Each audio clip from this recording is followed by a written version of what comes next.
करते, लेकिन जो कल हुआ इसमें नाकामी प्रशासन की जो सरकार का रवैया रहा वो बिल्कुल तानाशाही रहा। किसान की बात को सरकार को मानना पड़ेगा। फेलियर, प्रशासन ने बात करनी, कलेक्टर और एसपी का 15 मिनट का रास्ता था टीबी का हनुमानगढ़ से, उनकी जो लिपापोती का जो उनका जो कारण, जो गंभीर बीमारियों का जो संकेत है, इसको लेकर किसान भयभीत है।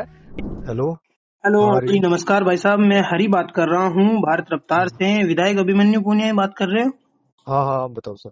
जी भाई थैंक साहब, यू। कल किसान है वो हनुमानगढ़ में आंदोलन कर रहे थे। क्या है पूरा मामला, आप थोड़ा सा बताएंगे? देखो, पिछले लंबे समय से, 1 वर्ष से ये किसान आंदोलन चल रहा है, लेकिन पिछले 1 महीने से जिस तरीके से किसान आंदोलन को कुचलने का प्रयास किया सरकार के द्वारा, किसान जी नेताओं जी। की रात को 3 बजे गिरफ्तारियां हुई, मुकदमे डालने का काम किया, और एक जहरीले उद्योग को लेकर जब किसान आंदोलन कर रहे हैं तो सरकार को वार्ता करनी चाहिए।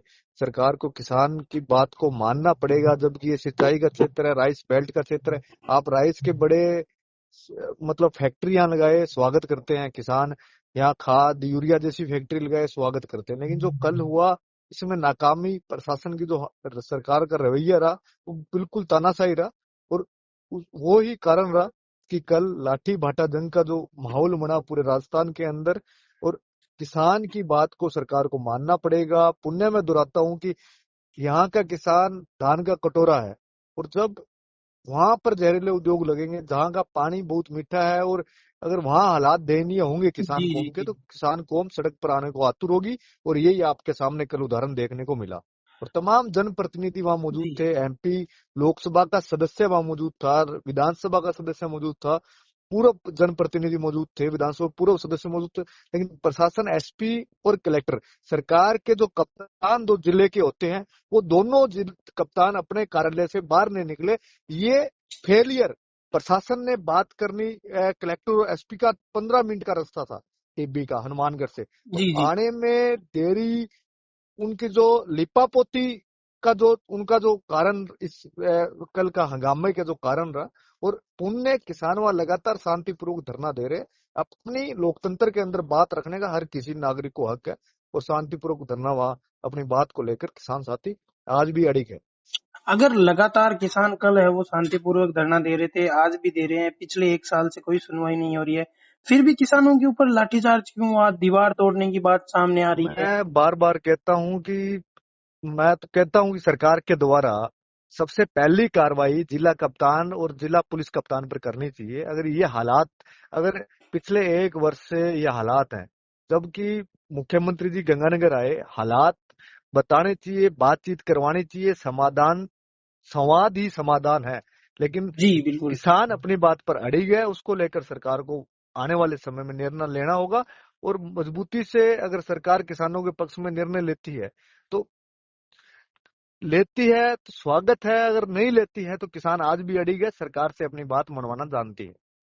कल अगर मैं बात करूं तो एथेनॉल फैक्ट्री के है वो, जो लोगों के द्वारा या फिर प्रशासन के द्वारा ये कहा जा रहा है कि जो लिक्विड निकल रहा है उससे कोई प्रदूषण नहीं हो रहा है। क्या ये बात सच है? देखो, यहाँ किसान जो सिंचाई जो खेती करता है वो मानने को तैयार नहीं है। आप सच साबित बता सकते हो, आप सच साबित जहाँ लोग बैठकर कार्यालयों के अंदर बातचीत कर सकते हो, लेकिन जहां अन्य जगह पर जो लगी हुई है वहां से चर्चाएं कुछ और आती है। तो गंभीर बीमारियों का जो संकेत है, इसको लेकर किसान भयभीत है।